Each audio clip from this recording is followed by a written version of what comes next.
Hi, I'm Ed Bacon, the Rector of All Saints Church, Pasadena. Whoever you are and wherever you find yourself on the journey of faith, I hope that you'll find something here that speaks to you. Welcome. Ed is not with us today because he has been traveling through Massachusetts and through Connecticut. He joined the families and the educators and the community members in Newtown to be in solidarity with them and to learn more about what they are doing to promote peace and nonviolence in their communities. And I know he's going to have a lot to share with us when he returns. So a reminder that he will do that sharing out on Thursday, this coming Thursday evening, and I hope that I'll see you all there.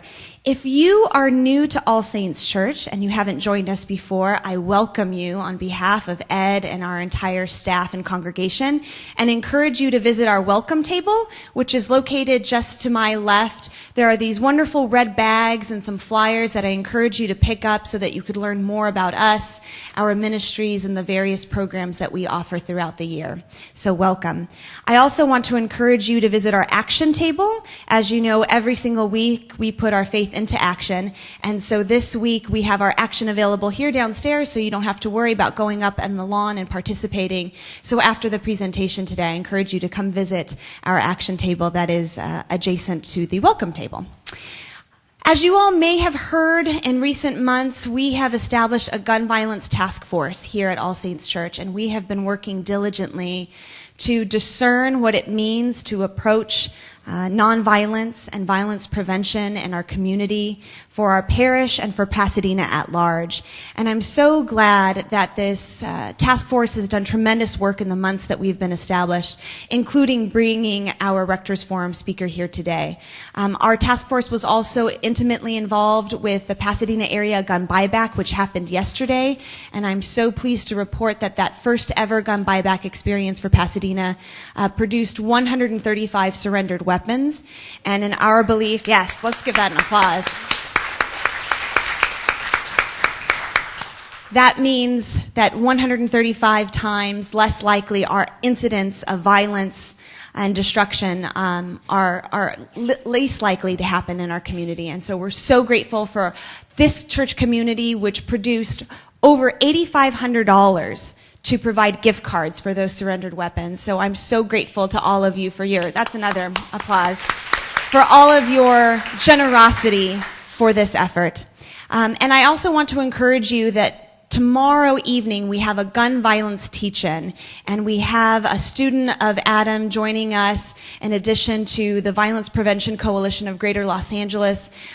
We're having a phenomenal presentation with workshops that I want for all of you to attend, and it's part of our weekend of gun violence prevention, and I hope that you'll continue on the spirit that began yesterday, continues today, and will carry on till tomorrow and Thursday. So now let me introduce you to Adam. Adam Winkler is a specialist in American constitutional law. His work has been cited and quoted in landmark Supreme Court cases, including opinions dealing with the Second Amendment and with corporate political speech rights. His commentary has been featured on CNN, the New York Times, the Los Angeles Times, the Wall Street Journal, the New Republic, and numerous other outlets. He's a contributor to the Daily Beast and to the Huffington Post. Adam helped edit the 6-volume encyclopedia of the American Constitution, and his book titled Gunfight, The Battle Over the Right to Bear Arms in America was published in 2011. And as you may have noticed, it is available for sale over here. I strongly encourage you to stop by the table on your way out and pick up a copy. Adam was born and raised in Los Angeles and went to the School of Foreign Service at Georgetown University, intending to join the CIA. But after graduating in 1990, he took the more mundane path of going to law school. He earned a law degree from New York University in 1993 and moved back to Los Angeles to practice law. In 1998, he received a master's degree in political science from UCLA and joined the UCLA faculty in 2002, where he currently teaches. Please join me in welcoming Adam Winkler.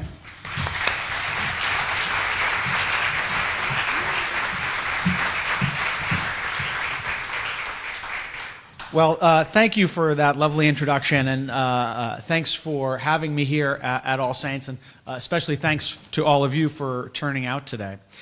In the post-Newtown debate over gun violence and gun control, the proposals that were put on the table by the Obama administration and the administration's allies for expanded background checks, restrictions on the sale of assault weapons and high-capacity magazines were consistently portrayed by the likes of Senators Ted Cruz and Mike Lee and the NRA's president, Wayne LaPierre, as an assault on the Second Amendment, that these proposals would violate the sacred Second Amendment right of individuals to have guns for personal protection. Now, what was surprising about this, from my perspective as a constitutional lawyer, is that I know the jurisprudence of the Second Amendment quite well, and it was crystal clear to me, however, that none of those laws, had they been enacted, would have been struck down by the courts as a violation of the Second Amendment. And it's caused me to reflect a little bit about the nature of the gun debate in America. And it seems that the Second Amendment is something that's used only by the most extreme gun rights advocates.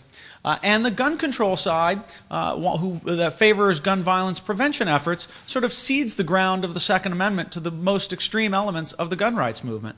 And that both the gun rights movement and perhaps too those in the gun violence prevention movement suffer from a variety of misunderstandings and misconceptions about the nature of the Second Amendment that was reflected, I think, in the charges that these laws, which almost certainly would have been upheld by the Supreme Court under the Second Amendment, were nevertheless portrayed and many people convinced that that these proposals violated the Second Amendment.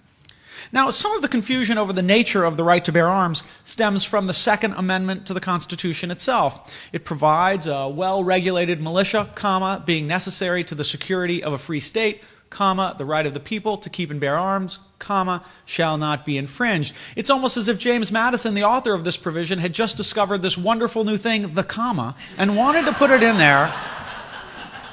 He wanted to put it in there as many times as possible. And the inartful phrasing has confused generations of Americans as to what exactly this provision means. Indeed, some of the confusion comes from the fact that we focus on the Second Amendment to the Constitution. Because the right to bear arms in America has never depended wholly on the Second Amendment, even though that's how the conversation is usually undertaken. Each of the 50 states has its own state constitution and provides its own set of rights that the government must recognize in that state. 43 of the 50 states recognize the right of individuals to have guns for personal protection. The right is in many ways a very old and established right, regardless of the Second Amendment.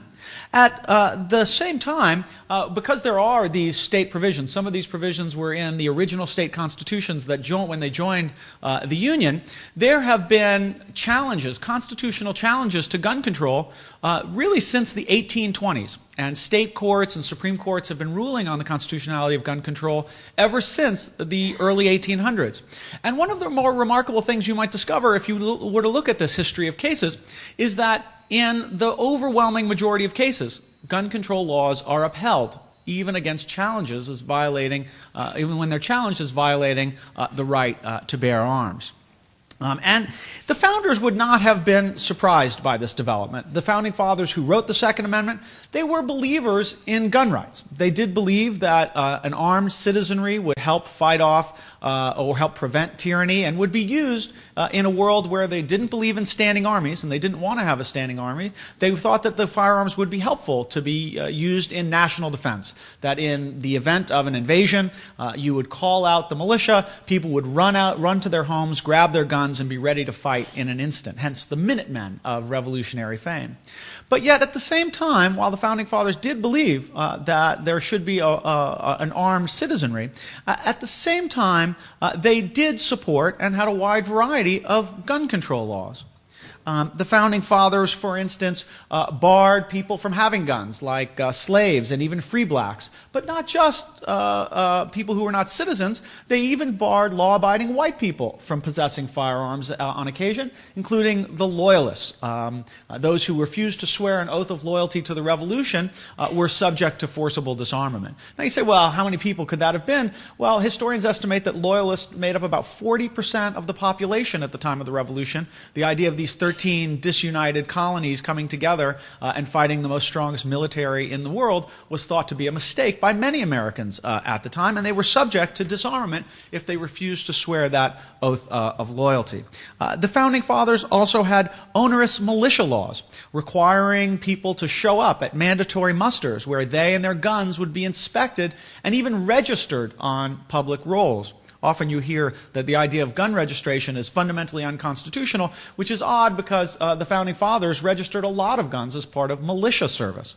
The Founding Fathers also had laws for promoting public safety, like the laws in Boston in the late 1700s that barred anyone from holding a loaded firearm, from having a loaded firearm in any dwelling, including any house, any warehouse, any workplace.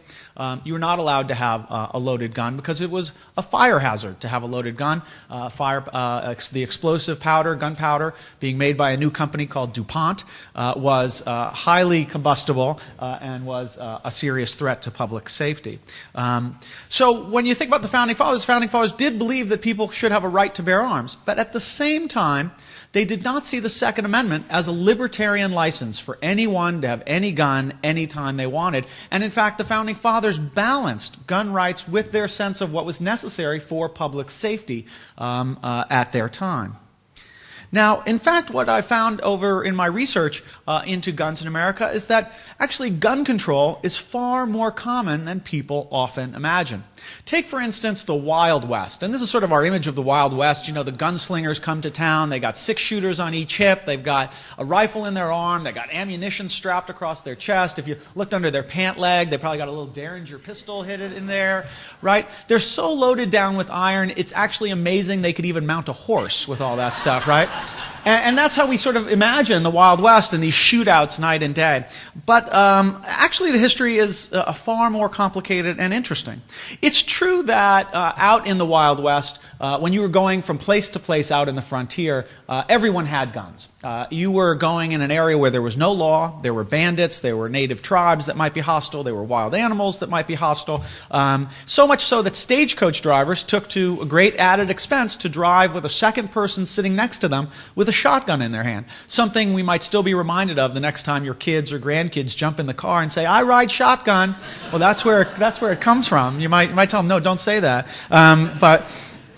But when you came into a Wild West town, when you came into the places like, this picture's a little dark, sorry about that, but he came into a Wild West town like a Tombstone, Arizona, or a Dodge City, Kansas, or a Deadwood, South Dakota, where the civilized people lived, you had to check your guns. You were not allowed to carry your guns. You had to check your guns with the marshal's office. You get a little token, almost as if what you get when you check your overcoat in a restaurant in winter.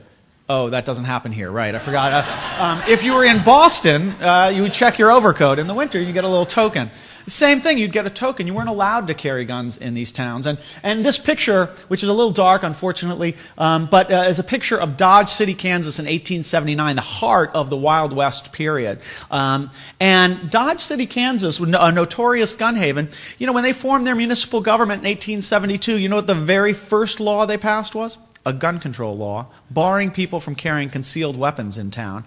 And so much so that a few years later, they then barred anyone from openly carrying any weapons in town. So you weren't allowed to carry guns in public in Dodge City, Kansas. And in fact, if you look closely at this picture, you zoom up, there's a sign in the middle of the road. Let me show you what this, so here's the road. Here's the town. It looks like what you'd expect a Wild West town to look like. But there's the little sign in the middle of the road, and I've got it sort of zoomed in, and I clarified it a little bit with a little computer programming. But it says the carrying of firearms strictly prohibited. That was the first sign you saw when you came into a Wild West town, that you were not allowed to carry your guns around. And it turns out that gun violence in the Wild West towns was actually a lot more rare than you'd expect. Between 1870 and 1895, roughly the Wild West period, these towns like Tombstone and Deadwood and Dodge, they averaged less than 2 murders a year. And in most years, they had no murders whatsoever. So those shootouts that we think we'd see in Sam Peckinpah movies or John Wayne movies, night and day, that had no resemblance to what life was like in a Wild West town, which was actually one that was filled with gun control and very little gun violence. That was not to say there weren't shootouts occasionally. There was the famous shootout at the OK Corral that we all know about. That was in Tombstone, Arizona in 1881. 3 people were shot and killed that day when Wyatt Earp and his brother lawmen confronted a group of cowboys on the street and had this shootout that's been immortalized in so many movies and TV shows and books and whatnot. But even that shootout at the OK Corral, number one, it was a story of gun control. The reason why the confrontation occurred was because the lawmen were upset that the cowboys refused to check their guns when they came into town. And they insisted on carrying their guns around, and that was thought to be provocation of the police and the marshals. There was also bad blood between the two groups, to be sure, but what sparked that confrontation that day was the enforcement of the town's gun control laws. And, interestingly enough, I mean, we think of those shootouts as typical of the Wild West. That shootout killed 3 people. It made national news. It was the subject of stories. Everyone talked about it nationwide. Not because it was a commonplace occurrence, but because it was an extraordinary occurrence that no one had ever seen before, anything like that. Unfortunately, today, 3 people could be shot in the city of Los Angeles, and it might not even make the front page of our newspaper. Things have changed so much. Now, today, the NRA, the National Rifle Association, is known as a no-compromises opponent of gun control. But that wasn't always the case. And in fact, one of the things I found in doing my research for Gunfight was that in the 1920s and the 1930s, the NRA was a proponent of gun control laws, writing very restrictive laws that were adopted by state after state after state, restricting concealed carry of firearms. Laws that today's NRA, by the way, files lawsuits in, claiming those very laws that it helped write were a violation of the Second Amendment right of the people to keep and bear arms. In 1934, the president of the NRA was a shooter named Carl Frederick, an Olympic shooter named Carl Frederick. Carl Frederick was asked to testify before Congress in 1934 when Congress was considering the very first federal gun control law, the National Firearms Act of 1934, which restricted access to gangster weapons like machine guns and sawed-off shotguns that had become popular in the Prohibition era. And he was asked in his testimony, is there anything in the Second Amendment that stops the federal government from adopting this restrictive gun control laws? And his answer from the perspective of today is quite amazing. He said, I have never given it any study from that point of view. So the president of the NRA had never thought about whether the Second Amendment limits what federal gun control could be adopted. And in other writings, Carl Frederick said later on that protection for gun rights, because he did believe that we should protect gun rights, was from sound and wise public policy, not from the Second Amendment. Now, the NRA became much more extreme and radicalized in the 1970s. And strangely enough, we can thank, of all people, the Black Panthers for that. Let me explain. The Black Panther Party for Self-Defense was started in 1966 in Oakland by Bobby Seale and Huey Newton, 2 young African-American men who'd grown disillusioned with the progress of the civil rights movement. They were inspired by Malcolm X's teaching and by any means necessary as a way of achieving rights and equality. And as this famous photograph of Malcolm X reminds us, that when they said by any means necessary, they were talking about guns, if necessary. And they believed, like Malcolm X, that African-Americans who were oppressed minorities who were an oppressed minority needed to have firearms for protection against a tyrannical government, and the representatives of that government, namely the police, who seemed more interested in denying African Americans their rights than protecting them. In May of 1967, the next year, the Black Panthers staged an amazing protest where they sent 30 members of the Black Panthers to the California State Capitol in Sacramento with loaded rifles, shotguns, and pistols. And they walked right into the into the state capitol and right into the legislative chamber of the state capitol while lawmakers were in session debating a law with their loaded guns. Now, they weren't there to exact any violence. They were there for a political protest. Yet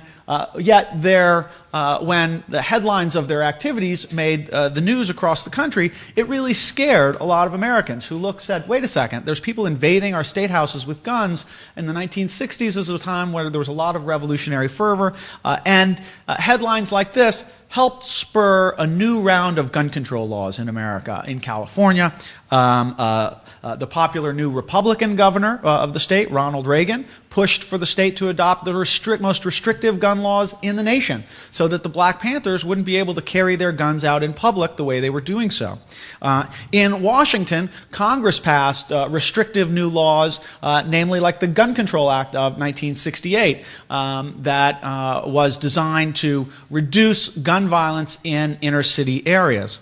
Some lawmakers, like California's Willie Brown, thought that race and racism were not far from the surface in these proposals.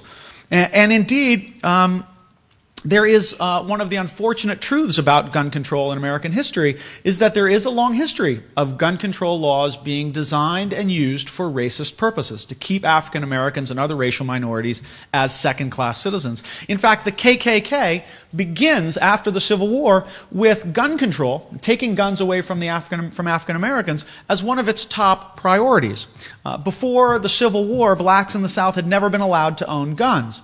And then what happened in the Civil War, many blacks got their hands on guns for the very first time in the South. Many left their plantations and whatnot and escaped their communities and went and joined black units of the Union Army, where they were armed to fight for the nation and for the Union cause.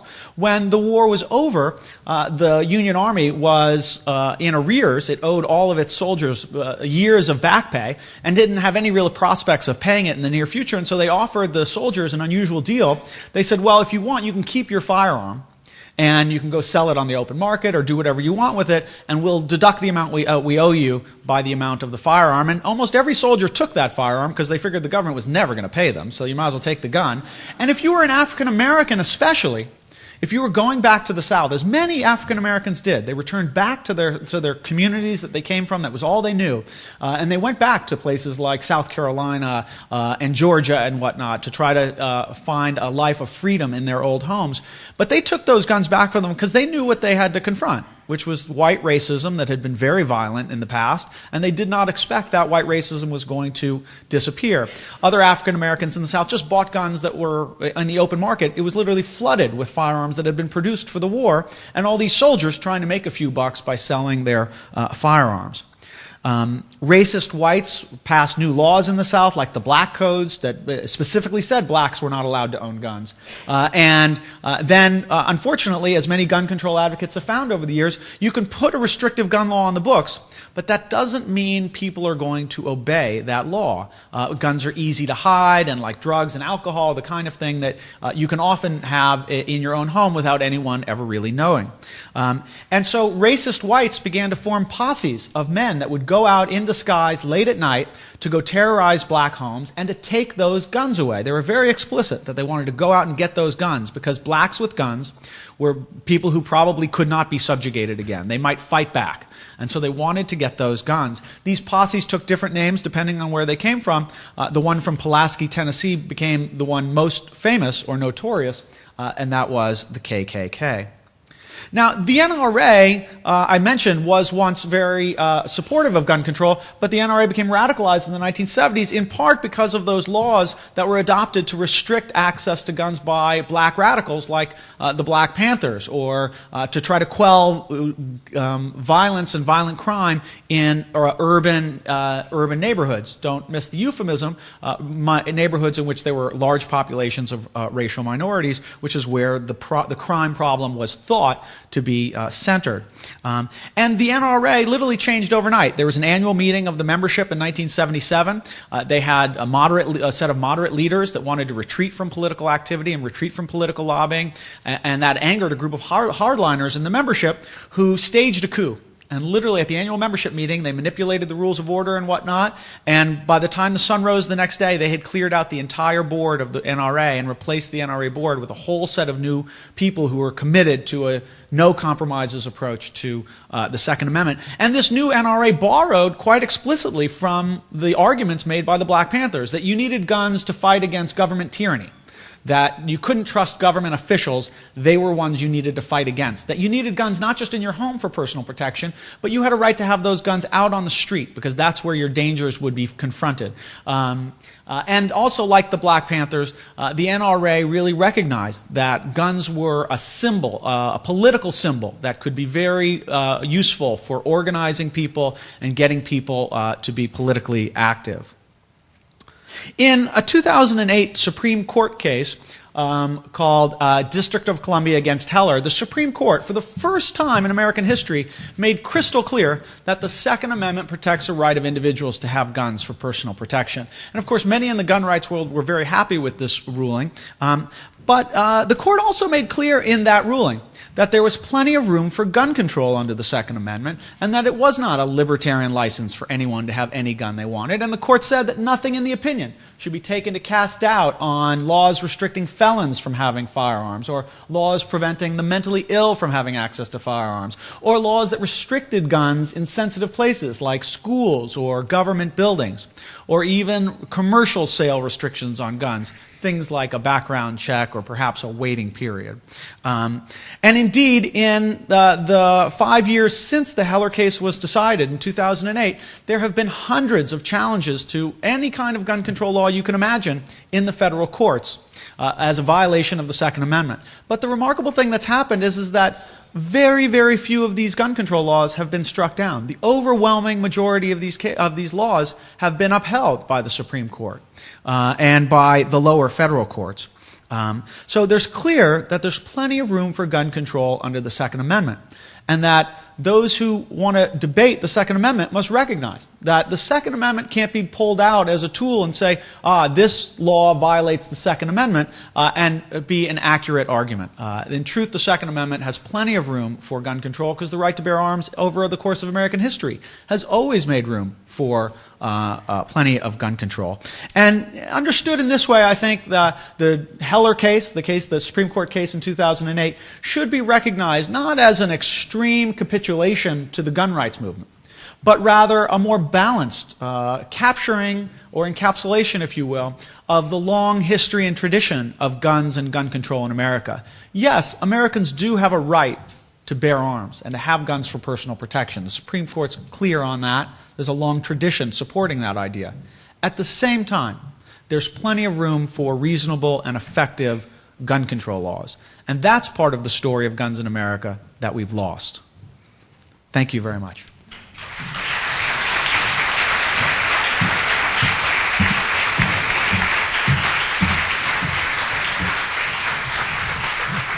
So now we'll have some time with Adam to answer some questions that you all may have out there. I have a question for you, though. Maybe we can start off this way. I mean, in order for us to leave here today with some practical skills, what do we say to those friends, family members, next-door neighbors who say to us that in all this conversation about gun control and gun reform, that our Second Amendment right is being threatened? What's our one-liner? Your one-liner. No, it's not. But you know, your one-liner, I think, really is to recognize, hey, the Supreme Court has made clear that there's plenty of room for gun control under the Second Amendment, and the court has made crystal clear that laws like expanded background checks that make it difficult for criminals or the mentally ill to get their hands on guns works. That kind of law was endorsed by the Supreme Court and has been endorsed by the lower courts. That these laws really are modest restrictions. You have a right to bear arms. But it's so funny. I did so many interviews in the wake of Newtown, and so often I'd get someone would come onto the radio or whatnot, and they would say, you know, I can't support these things because I think Americans should have a right to have guns for personal protection. None of the laws being proposed would take away any law-abiding person's right to have a gun for personal protection. So you should always. I think the best thing you can do is say, you're right. You do have a Second Amendment right to have a gun for personal protection. What in these laws stops you from having a gun for personal protection? None of them do, unless you're not a law-abiding person and you can't pass a background check, in which case you don't have a Second Amendment right anymore. That's what the Supreme Court has said. Thank you for that. All right, questions? Floating about. I think there's a microphone going yes, around. Yes, there's two going around. If you can raise your... There we go. Niles?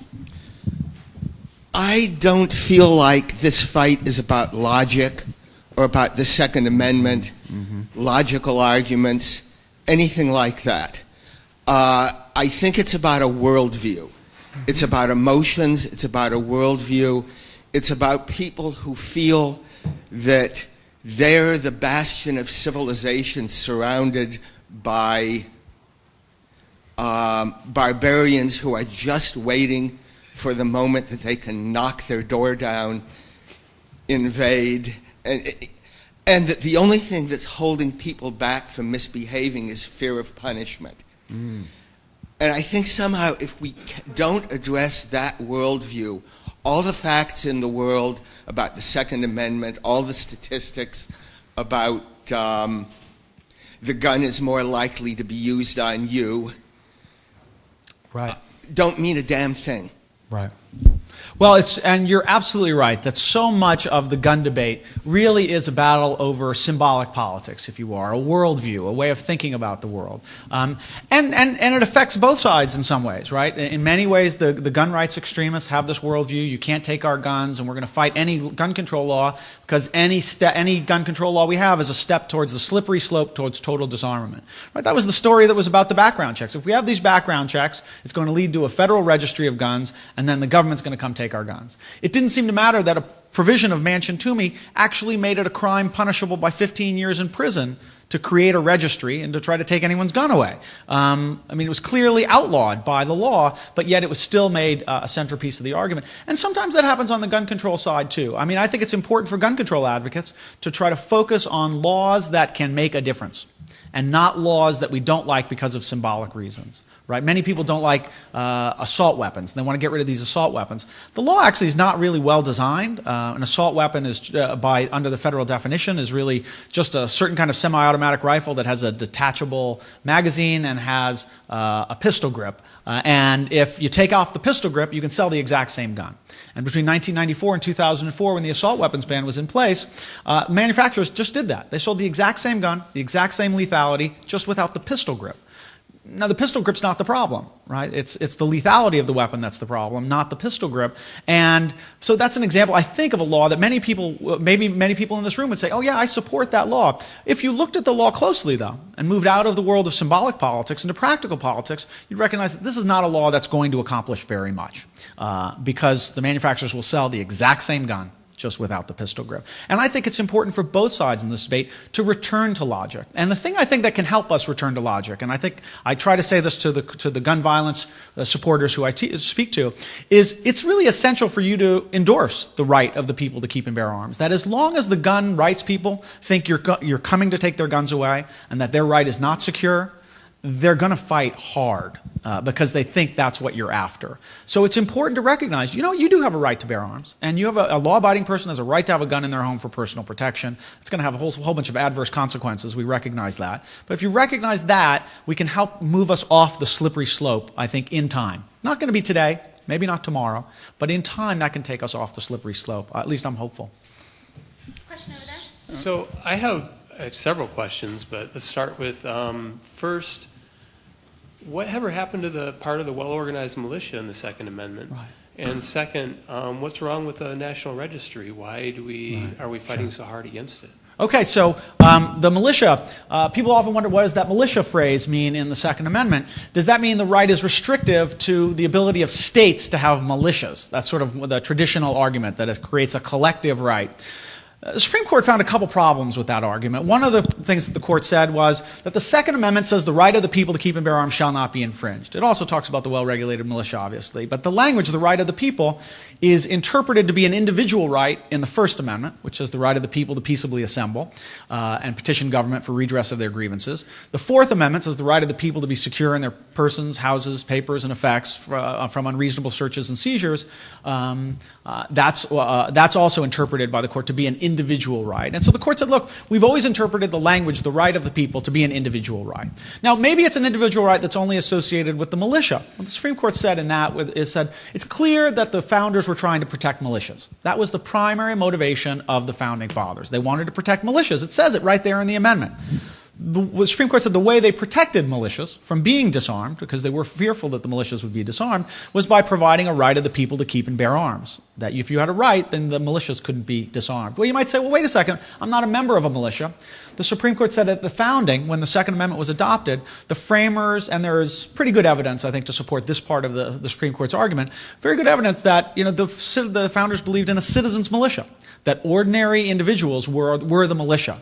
And there are statements by the framers saying, who is the militia? The militia are we the people, that we are the ones who are going to stand up and fight and defend our nation. So that's that's the argument that the Supreme Court has made. It's not that the courts ignored the well-regulated militia part, but it is instead recognized that that's part of the idea of the Second Amendment and part of the reason and explanation for why we have the right of the people to keep and bear arms. I think the well-regulated militia, one way to think about it, is the Second Amendment provides a very obvious basis for both an individual right of the people to keep and bear arms, and a good solid basis for regulation. Compare the First Amendment, which says Congress shall pass no law abridging the freedom of speech, etc., etc. Right? Unlike this, the Second Amendment says, no, wait, you have a right to have arms, but we also recognize that the militia must be well regulated. And the Founding Fathers recognized that some of that regulation was going to come from state and local and possibly even federal governments. So that the Second Amendment really, I think, has in it its basis for these two ideas, that we can have both the right to bear arms and gun control. I'm sorry. Justice Scalia believes that the Constitution should be interpreted according to its original intent. Under that reasoning, shouldn't the word arms in the Second Amendment be limited to single-shot muskets? Right. And they took so long to load. They would not be very... I don't think so. I think you can be an originalist. I'm not an originalist, but Scalia is an originalist. He believes that the Constitution should be interpreted solely by lights of the founding, the meaning of those provisions at the founding era. While it's true that arms did not mean the kind of firearms that we have today, that's common in all of our constitutional rights, actually. And the Supreme Court has always said that we try to identify basic principles in those amendments and keep them up to date with technology. They didn't think the freedom of speech, when they adopted the First Amendment, included the Internet. They didn't think it included cell phones. They didn't think it included Twitter. But the Supreme Court would say, you know what? It still includes those things. You're serving the value of freedom of speech by protecting those new technologies. The Supreme Court would say the same thing about arms, that we're not limited to the arms you had at the time of the founding. If we did, you'd effectively make the Second Amendment completely irrelevant today because of the technology. So the court will say you keep up with some technology, but it doesn't mean that any arm is protected by the Second Amendment. The court said only firearms that are in common use for self-defense. And so machine guns are not commonly used for self-defense or any other lawful purpose, so those guns can be restricted. One of the ironies is the idea that you can protect that the guns that are protected that are those that are in common use. In the Heller case, Justice Scalia says handguns are in common use. They're the most common weapon for self-defense that people choose, so they're protected. Machine guns are not well protected. They're not used in that way. They're not protected arms under the Second Amendment. But it's interesting, why are machine guns not used and why are they not very commonplace today? Well, at least part of the reason is that since the 1934 National Firearms Act, it's been very difficult for civilians to get their hands on machine guns. And so in some ways the 20th century regulation is shaping what rights are available and what guns are available and what guns are not available.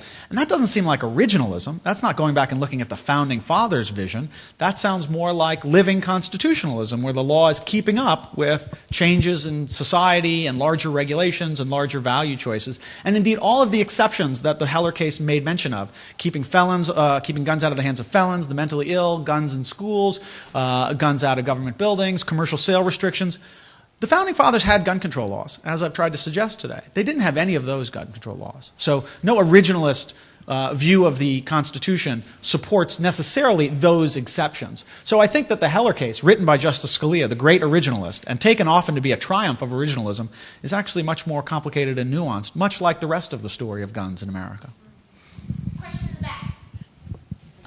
I wanted to ask about arming teachers in classrooms, and where does this fall in terms of the controls for schools, and how that will be challenged or on what basis? Right.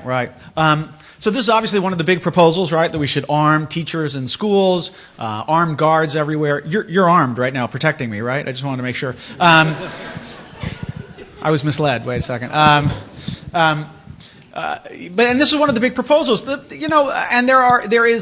There's something to be said about protecting kids in vulnerable areas, right? There's also something to be said with the idea that we're already over-policing our schools and have too much law enforcement presence, and that has an adverse effect on education. But I think even outside of the context of schools, it's a bigger problem. Last year we had mass shootings in an elementary school in Newtown, in a movie theater in Aurora, Colorado. We had mass shootings in coffee shops, day spas, workplaces, mini malls, big shopping malls, all in 1 year. We're not going to have armed guards everywhere the public gathers.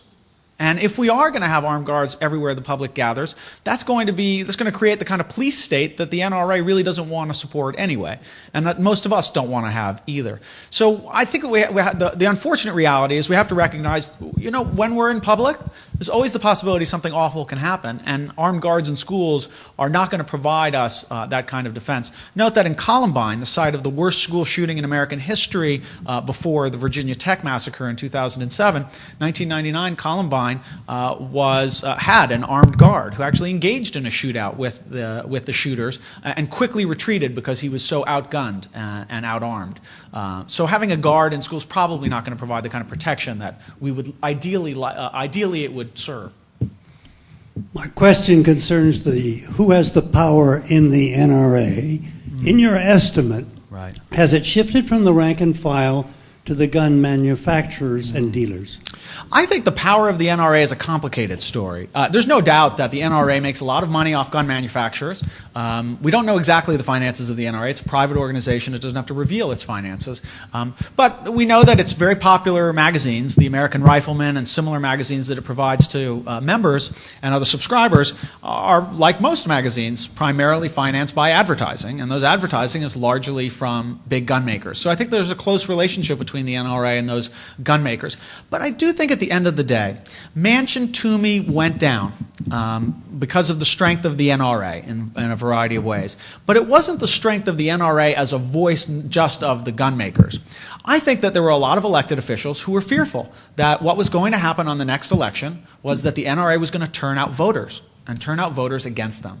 And the biggest takeaway we can take from the last 4 months of the gun debate is that the gun rights side is incredibly well organized, as a very potent political force, and not just because of money, but because of voters. They know that you hear 90% support background checks, 10%, only 10% don't support it. Well, why would anyone go against that law when you get 90% supporting? Well, I'll tell you why. Because no one in the 90%, or maybe only 1 or 2% of the 90%, are going to vote on the basis of this issue and make it in the next election. The only thing they base their vote on is support for gun control. The 10%, probably about 8 or 9% of those are going to make this a big issue on voting day. And you should always distinguish between the breadth of support for something that you get from a poll and the intensity of support that you get from something. Does someone turn out to vote? There's no gun control movement yet in America. Maybe it's starting to form, but that's what you need to take away. If you want to be an advocate for gun violence prevention, you got to work to create a movement that's going to turn out voters on election day. That's what's going to be the response to the NRA. Question in the back. This is probably a bit of a follow-up to his question. To what degree do you think commercial interests influence the gun debate in America?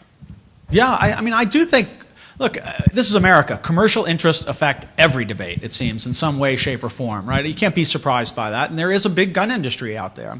But again, I just want to emphasize, I think we can overstate that. The NRA's power does not come, I think, primarily from the fact that it's in bed with a bunch of big businesses. I mean, tobacco, think of how much the tobacco culture has changed over the last 30 years in America. When I was a kid growing up here in Los Angeles 30 years ago, smoking was everywhere. Every restaurant allowed you to smoke. Smoking was everywhere. You could smoke indoors, outdoors, right? There was the only thing you couldn't smoke in like a few rows on the airplane, where you were still smelling the smoke from the guy behind you. It was like, it made no sense whatsoever.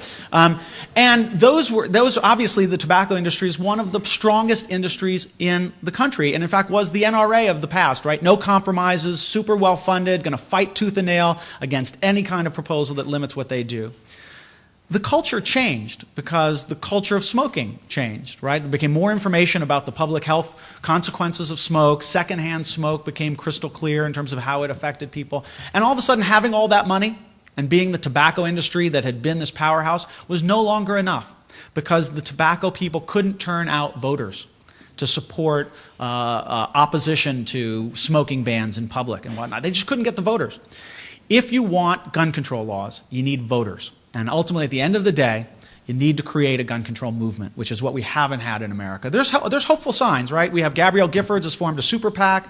We have Mayor Bloomberg, who has his organization Mayors Against Illegal Guns, putting significant amounts of money into campaigns to fight against either pro-gun Democrats or pro-gun Republicans in areas where they might have some impact. I think that's the beginning, perhaps, of a gun control movement that may change things. I wanted you to talk a little bit more about what Mayor Bloomberg was doing. When you look at what happened in Illinois, especially with the Democrats, right. You had somebody with an A+ rating go down in 2.5 weeks.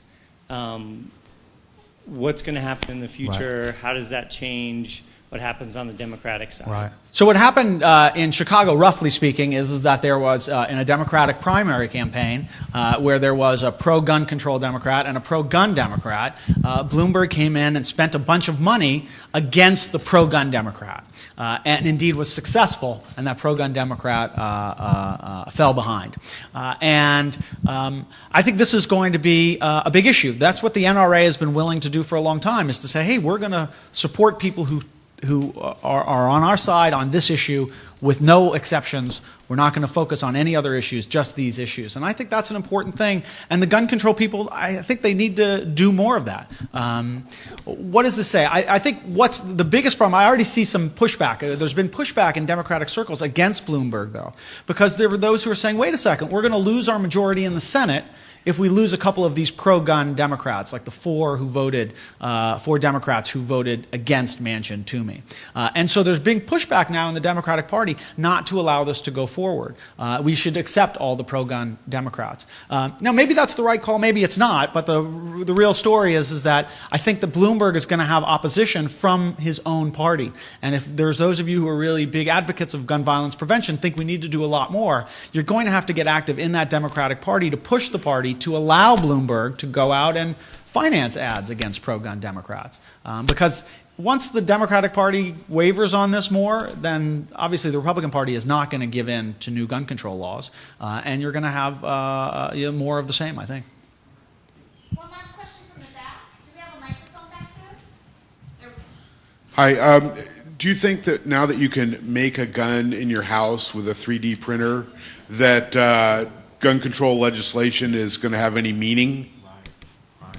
You know, that's a great point. We're hearing a lot about the 3D printing technology, and I think it's still years away before that's a real viable alternative. There are people who are now just making sort of the first functional firearms through 3D printing. It's still a very expensive technology, and not very many people have these 3D printers in their house.